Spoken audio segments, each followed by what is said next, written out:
우리가 성경을 보면은 아브라함의 하나님, 이삭의 하나님, 야곱의 하나님이라고 하는 표현이 자주 나옵니다. 하나님께서 택하시고 믿음의 가문으로 이어가는 대표적인 구절이죠. 그래서 우리도 기도할 때 내 이름을 넣어서 아무개의 하나님, 내 아들의 이름을 넣어서, 딸의 이름을 넣어서 아무개의 하나님, 또 손주들의 이름을 넣어서 우리의 집안이 이렇게 신앙의 대가 잘 이어가기를 원합니다 라고 기도합니다.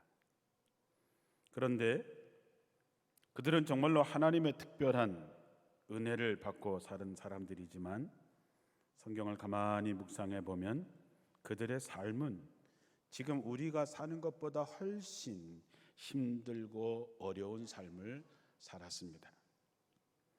창세기 47장 9절에 보면 바로왕 앞에 서 있는 야곱에게 바로가 묻습니다.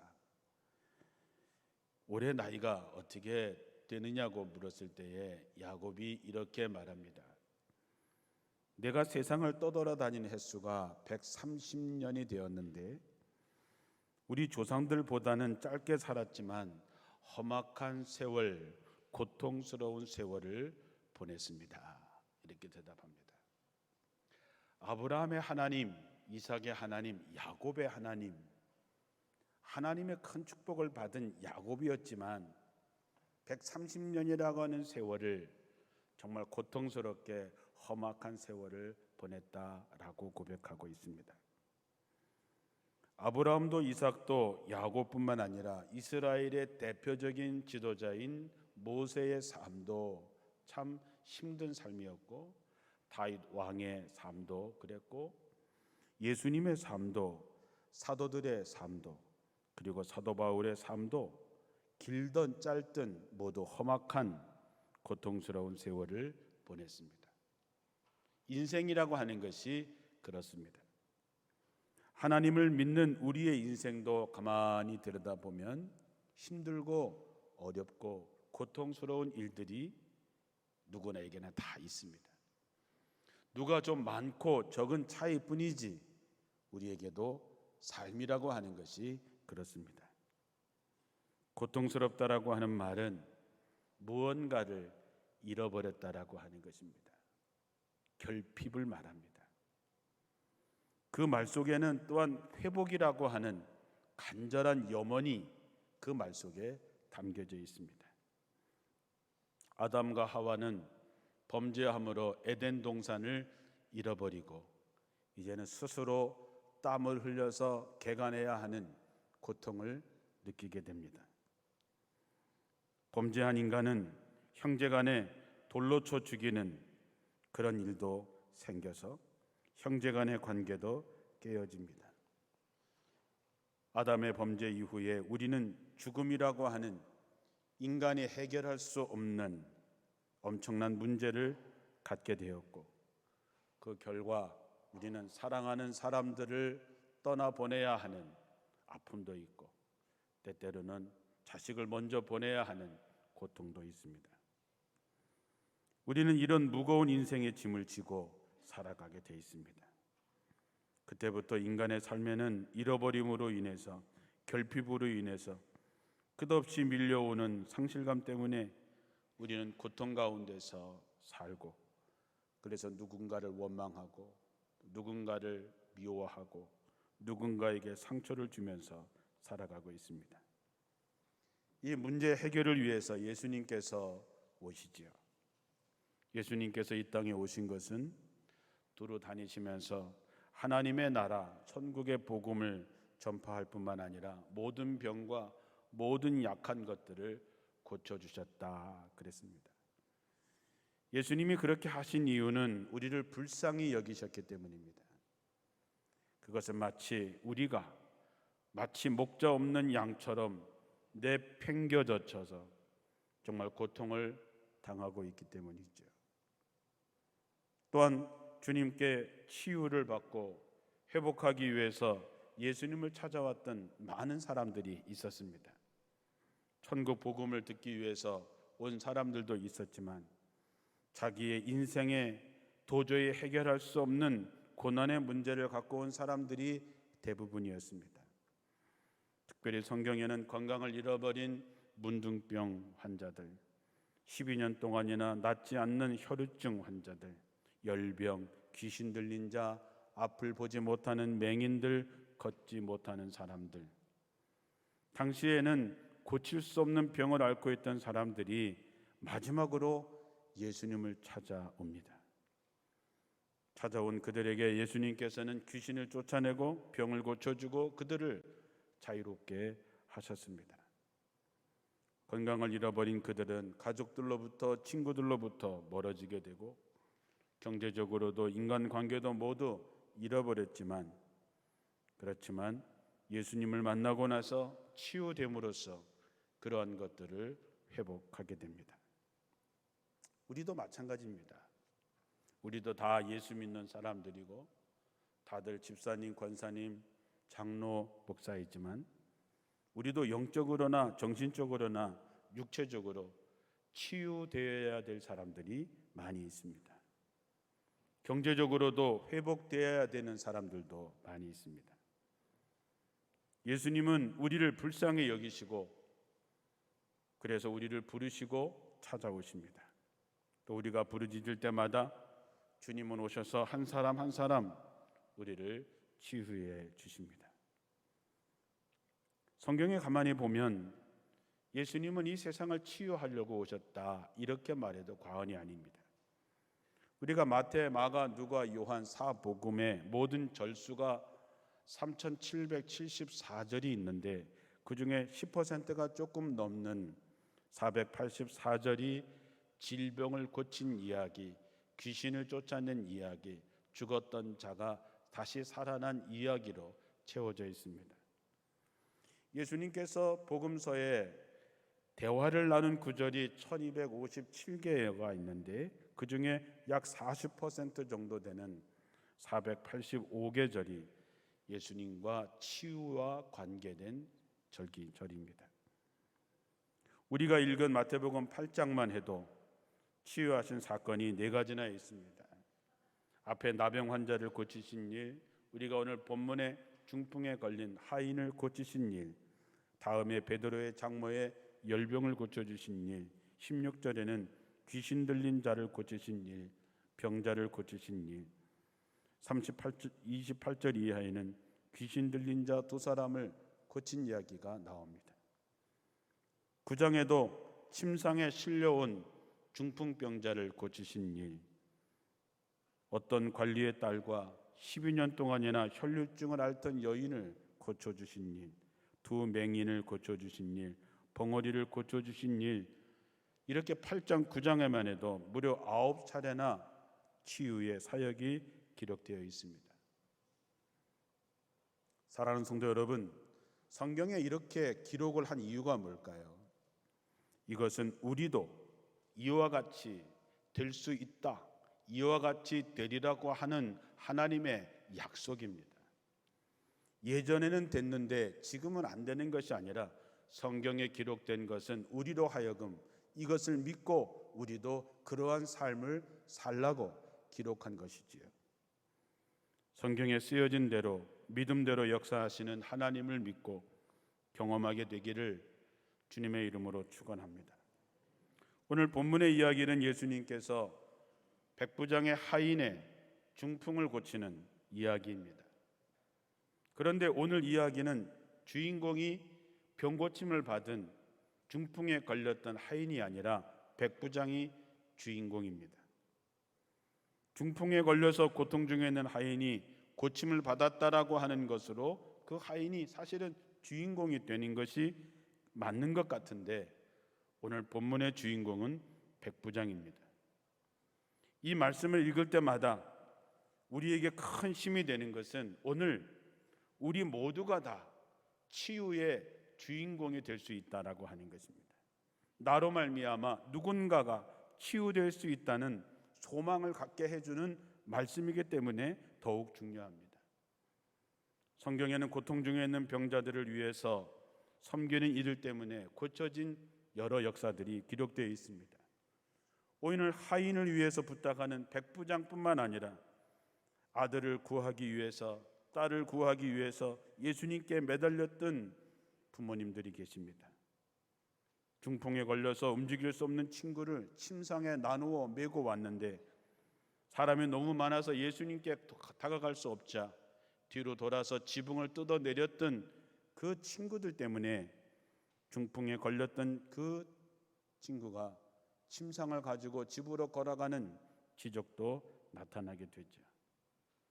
이렇게 주님 앞에서 섬김과 헌신으로 치유의 역사를 경험하게 했던 그 역사의 주인공들이 백부장 같은 사람들이 침상에 들고 왔던 그 친구들처럼 자식을 살리려고 목숨 걸었던 어머니 아버지처럼 그런 믿음을 갖는 여러분 되시기를 주님의 이름으로 축원합니다.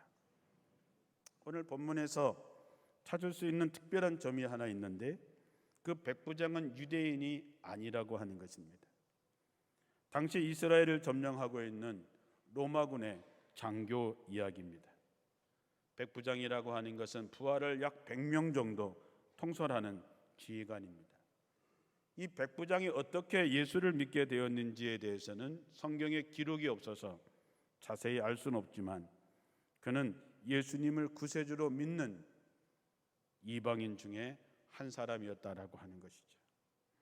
그리고 그는 자신의 병 때문에, 자기 자식의 병 때문에 예수님을 찾아온 것이 아니라 당시에 하찮게 여겨졌던 하인의 병을 고쳐달라고 했던 점도 특이한 점입니다. 당시에 종은 그냥 사람 대접도 못 받는 그런 시대였는데도 종을 위해서 상전이 예수님께 부탁하는 그 모습을 통해서 우리는 백부장의 성품을 엿볼 수 있게 됩니다. 우리는 본문에서 백부장의 신앙의 고백과 그 고백에 응답하시는 예수님의 치유하심을 보면서 우리도 백부장과 같은 치유의 주인공들이 되어야 되는데, 첫째, 그 백부장의 신앙의 태도를 보겠습니다. 이것은 우리가 가져야 될 태도입니다. 이 태도는 치유의 능력이 나타나게 하는 태도입니다. 그 첫째가 뭐냐 하면 백부장은 예수님을 주님이라고 불렀습니다. 5절 6절에 보면 예수님께서 가버나움에 들어가시니 한 백부장의 나와 간구하여 이르되 주여 내 하인이 중풍병으로 집에 누워 몹시 괴로워하나이다. 우리는 예수님을 주여, 주님 이렇게 부르는 것이 너무나도 자연스럽습니다.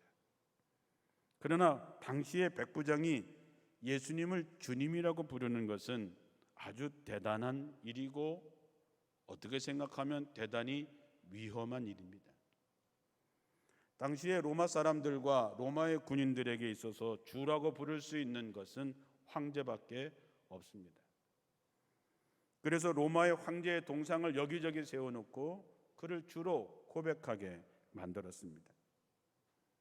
그런데 이 백부장이 로마의 장교가 황제를 주로 부르는 것이 아니라 예수님을 주여라고 불렀다고 하는 것이죠. 만약에 누군가가 이것을 당국에 고발했다면 그는 백부장에서 해임될 뿐만 아니라 그의 인생이 끝날 수도 있는 그런 고백입니다. 우리가 누군가를 부르는 이름 속에는 그를 정의하고 관계를 얘기합니다. 여러분은 저를 목사님이라고 부르죠. 저는 여러분의 목사입니다. 저는 여러분에게 목사의 역할을 최선을 다해서 할 수 있어야 됩니다. 저는 집에 가면 우리 아이들에게 아빠입니다. 저는 그 아이들에게는 아빠로서의 역할을 잘 해야 되지. 저는 제 손주에게는 할아버지가 됩니다. 저는 그 아이를 위해서 할아버지의 역할을 해야 되죠. 때때로 이런 저런 일을 맡게 되면 그 일을 맡은 것에 대한 직분의 이름이 주어지고 우리는 그 역할에 충실해야 됩니다. 마태복음 16장 13절 이하에 예수님께서 빌립보 지방 가이사라에 도착하셨을 때에 제자들에게 묻습니다. 사람들이 나를 누구라고 하느냐? 제자들은 들리는 소문에 대해서 얘기합니다. 네, 어떤 사람은 세례 요한이 살아서 돌아왔다고 얘기하고, 어떤 사람들은 엘리야 선지자가 왔다 얘기하고, 어떤 사람들은 예레미야 선지자가 왔다고 하고, 또 어떤 사람은 예언자 중에 한 사람이라고 이야기합니다. 예수님께서 제자들에게 묻습니다. 그렇다면 너희는 나를 누구라고 하느냐? 그때 베드로의 위대한 고백이 나오죠. 주는 그리스도시요 살아계신 하나님의 아들입니다. 그렇습니다. 우리가 예수님을 뭐라고 부르느냐 하는 거죠. 우리가 예수님을 세례 요한, 엘리야, 예레미야 또는 예언자 중에 한 사람으로 부르는 사람들이, 그렇게 생각하는 사람들이 있습니다. 그들은 내 고통의 문제를 지적할 수 있습니다. 이것이 무엇 때문에 왔는지를 얘기할 수는 있지만 해결할 수는 없습니다. 우리가 예수님에 대해서 어떤 고백을 하느냐에 따라서 문제의 해결이 달라지는 것이죠. 이 백부장은 예수님을 주님, 그리스도라고 불렀습니다. 내 하인의 병을 고칠 수 있는 그런 능력을 갖고 계신 주님이라고 부른 것이죠. 예수 믿는 사람이라면 어떤 사람 앞에서 어떤 환경에서도 예수를 주님이라고 고백할 수 있어야 됩니다. 우리가 예배 때마다 나는 전능하신 하나님 아버지 창조주를 믿습니다 이렇게 고백하죠. 그 고백이 정말 여러분의 믿음에서 나오는 고백이 되기를 주님의 이름으로 축원합니다. 우리가 예수님을 주님이라고 부를 때 주는 그리스도이십니다. 나의 구원자이십니다. 나의 구세주이십니다. 주님은 살아계신 하나님의 아들이십니다 라고 하는 분명한 고백을 담아서 주님을 불러야 된다고 하는 것이죠.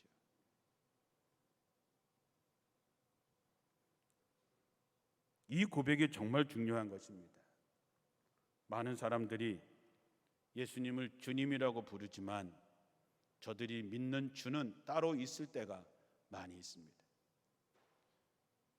우리 주님만 있으면 된다라고 하는 그런 고백이 아니라 나는 주님이 도와주면 좋고 그렇지 않으면 나는 이것도 있어 저것도 있어 라고 하는 것이지요. 예수께 나온 병자들이나 백부장은 오직 주님만이 이 일을 행하실 줄로 믿기에 더욱 소리질러 주님의 이름을 불렀다고 하는 것 기억하십시오. 그리고 백부장은 주님의 능력을 굳게 믿었던 사람입니다. 예수님께서 내가 가서 고쳐주리라 라고 말씀하시자 그는 주여 내 집에 오는 것을 나는 감당치 못하게 싸우니 다만 말씀으로만 하옵소서 그러면 내 하인이 낫겠습니다. 참 대단한 고백이지요. 왜 우리 집에 오는 것을 감당하지 못하겠다고 했을까? 집이 누추해서 준비된 게 없어서 그랬을까요? 그는 로마의 백부장이었습니다. 그 당시 그 지역의 좋은 집에서 로마식으로 신식으로 좋은 시설에서 그는 살고 있었을 것입니다. 그러니까 초라해서 못 오게 하는 것이 아니라 다른 번역에 보니까 주님, 저는 주님을 제 집에 모실 자격이 없습니다. 주님이 다만 이 자리에서 나으라 라고 말씀만 해도 제 하인인 나을 것 같습니다. 겸손이죠. 저는 주님을 모실 만한 자격이 없는 사람입니다. 자기를 낮추고 주님을 높이려는 그의 겸손과 말씀만 하셔도 나을 수 있습니다 라고 믿는 그 믿음에 예수님께서 감동을 받으신 것이지요.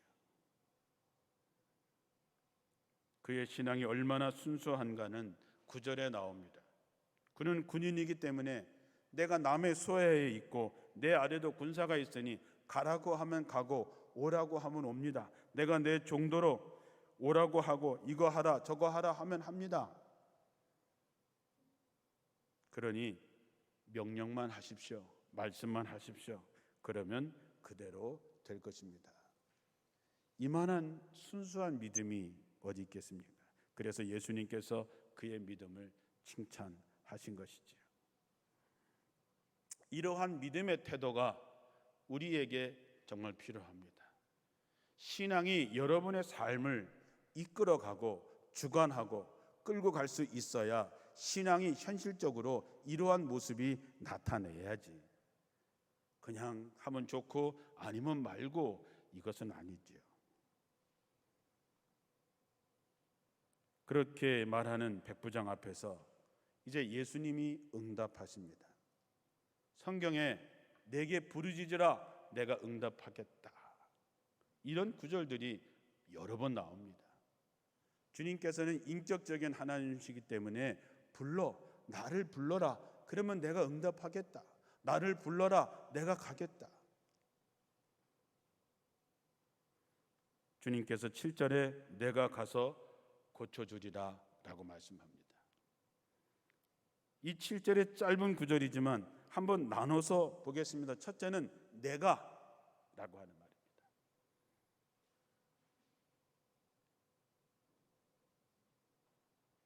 백부장은 주님이라고 불렀습니다. 네가 부른 주님, 네가 부른 그 그리스도고 내가 갈게. 얼마나 멋진 신앙의 모습입니다. 내가 주님의 이름을 부를 때 주님께서는 내가 갈게. 누구를 보내는 것이 아니라 주님이 가시겠다고 하는 것이지요. 내가가 누굽니까? 출애굽기 15장 26절에 보면 나는 너희를 치료하는 여호와니라 그랬습니다. 아픈 사람에게는 치료하는 의사 하나님께서 내가 갈게. 내가 가서 고쳐줄게. 우리가 주님께 부르는데도 응답하시지 않는 분이 아닙니다. 우리가 부르면 응답하시는 분이십니다. 여러분, 주님의 이름을 부르시기를 주님의 이름으로 축원합니다. 내가 가서 오시겠다고 하는 거죠. 우리에게 직접 오셔서 고쳐주시겠다고 하는 것입니다. 백부장은 말씀만 하셔도 낫습니다. 더 기특한 얘기를 하지만 주님의 몸은 백부장과 함께 있지만 이미 주님의 치유의 능력은 그 하인에게 가 있습니다. 사랑하는 성도 여러분, 기독교는 동적인 종교입니다. 주님은 가서 우리를 고쳐주기 위해서 이 땅에 오셨습니다. 예수님께서는 이 땅에 오셔서 사람들을 기다린 것이 아니라 갈릴리로, 가버나움으로, 가이사라로, 베세다로 동서남북 다니면서 복음을 전하시고 사람들을 치료해 주셨습니다. 우리에게도 그러므로 너희는 모든 민족을 제자로 삼아서 아버지와 아들과 성령의 이름으로 세례를 베풀고 내가 너희에게 분부한 모든 것을 가르쳐 지키게 하라. 볼지어다 내가 세상 끝날까지 너희와 항상 함께 있으리라 하셨습니다. 너희는 가서 모든 족속을 제자로 삼아라. 기독교는 움직여야 됩니다. 주님은 보내셨고 제자들은 갔습니다. 가야 하는 종교, 가지 않으면 안 되는 종교, 주님이 친히 가서 구원하시고 고치신 사실을 전파하는 종교가 기독교인 것이죠. 그래서 우리는 전도도 하고 먼 나라에 선교사도 보내는 것입니다. 예수님께서는 오셔서 고쳐주리라 말씀하셨습니다. 오늘 여러분들 어떤 것으로 힘들어 하십니까? 무엇을 잃어버려서 가슴 아파하십니까? 그 빈 마음, 그 결핍을 주님의 능력으로 채워지기를 주님의 이름으로 축원합니다. 하나님의 치유에는 제한이 없습니다. 우리의 영혼도 마음도 몸도 이 세계의 역사도 환경도 교육도 문화도 치료하십니다. 치료 못하시는 것이 없고 치료가 안 되는 것도 없습니다. 주님의 치료는 시공간을 초월합니다. 2000년 전에도 고치셨고 지금도 고치십니다. 이곳에서 기도하면 주님이 찾아오셔서 우리의 마음에 하나님의 은혜로 채우실 것입니다. 원주에서 기도하고 서울에서 고침받고 전 세계 어디에 있더라도 이곳에서 중보할 때 하나님은 역사하실 줄로 믿습니다. 오늘 10절을 보면 예수님께서 백부장의 그 고백을 들으시고 놀랍게 여겨서 따르는 자들에게 내가 진실로 너에게 이르노니 이스라엘 중에 아무에게서도 이만한 믿음을 보지 못했다 했습니다. 저는 원주제일교회 사랑하는 성도 여러분, 원주에서 제일 믿음이 좋은 교회가 어디냐? 그럴 때 원주제일교회입니다 라는 얘기를 듣기를 원합니다. 우리 중에서 누가 가장 믿음이 이 백부장같이 좋으냐 그랬을 때에 여러분의 이름이 불려지기를 원합니다. 그러나 여러분, 진정한 회복은, 진정한 치유는 현실의 문제를 해결하는 것보다 더 중요한 데 있습니다. 진정한 치유 회복은 고통 중을 통해서 하나님을 다시 만나는 것입니다. 성경에 보면은 병을 고침받고 끝나는 사람들이 있지만 때때로 예수님께서 내가 구원에 임했다, 네가 구원을 받았다 라고 선언을 받는 사람들이 있습니다. 육신의 질병만 치료받는 것이 아니라 그의 영혼이 구원받는 은혜를 받는 것이야말로 진정한 치유와 회복인 것이지요. 나사로는 죽었다가 살았습니다. 어떻게 됐을까요? 얼마 못 살고 또 죽었겠지요. 육신은 그렇습니다. 내 질병을 고침받아서 한동안 좋아할 수 있지만 그러나 시간이 지나면 다시 우리는 병들게 되어 있습니다. 죽었다 살아난 나사로도 다시 죽었습니다. 그러나 영원한 하나님의 나라, 그 영혼이 구원받은 사람들은 영원한 것이지요. 이것이야말로 진정한 회복입니다. 예수님을 만난 사람들은 변합니다. 세상 것에 얽매이지 않습니다. 가끔씩 목사님들이 욥이 잘 참아서 말년에 잃어버렸던 재산을 2배로 늘리고 7명의 아들과 3명의 딸을 다시 주셔서 큰 복을 받았다라고 얘기를 합니다. 저는 그 말에 동의하지 않습니다. 재산이 늘어났다고 그 험한 세상 사는 것이 없어질까요? 10명의 자식을 다시 얻었다고 잃어버린 10명의 자식이 잊혀질까요? 그렇지 않을 것입니다. 그런데 욥이 진짜 이 고난을 통해서 하나님의 축복을 받은 것은 욥기 42장 5절의 말씀입니다. 내가 주께 대하여 귀로 듣기만 했는데 이제는 내 눈으로 주를 직접 뵙습니다. 그래서 내가 말한 모든 것을 부끄럽게 여기며 티끌과 제 가운데서 회개합니다. 욥은 당대의 의인이라고 얘기했습니다. 그는 모든 재산을 다 잃고 모든 자식을 다 잃어버려도 하나님 앞에 입술로도 범죄하지 않았던 당대의 의인입니다. 그러나 고통의 과정 속에서 그는 진짜 하나님을 만납니다. 진짜 하나님을 만났을 때에 귀로만 듣던 하나님, 소문으로만 듣던 하나님을 자기 눈으로 직접 배웠을 때에 그는 진짜 자기 자신의 모습을 발견하게 됩니다. 내가 주께 대하여 귀로 듣기만 했는데 이제는 내 눈으로 주를 직접 보았습니다. 그래서 내가 말한 모든 것을 부끄럽게 여기며 티끌과 제 가운데서 회개합니다.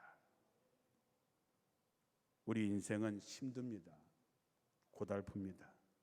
많은 고통을 가지고 있습니다. 이때 고통이 고통으로 끝나는 것이 아니라 그 고통을 통해서 역사를 섭리하시는 하나님을 다시 만나는 귀한 역사가 있기를 바랍니다. 우리는 백부장처럼 누군가를 치유하고 회복시켜야 될 사명이 있습니다. 이 어려운 사회를 고쳐야 할 사명도 우리에게 있습니다.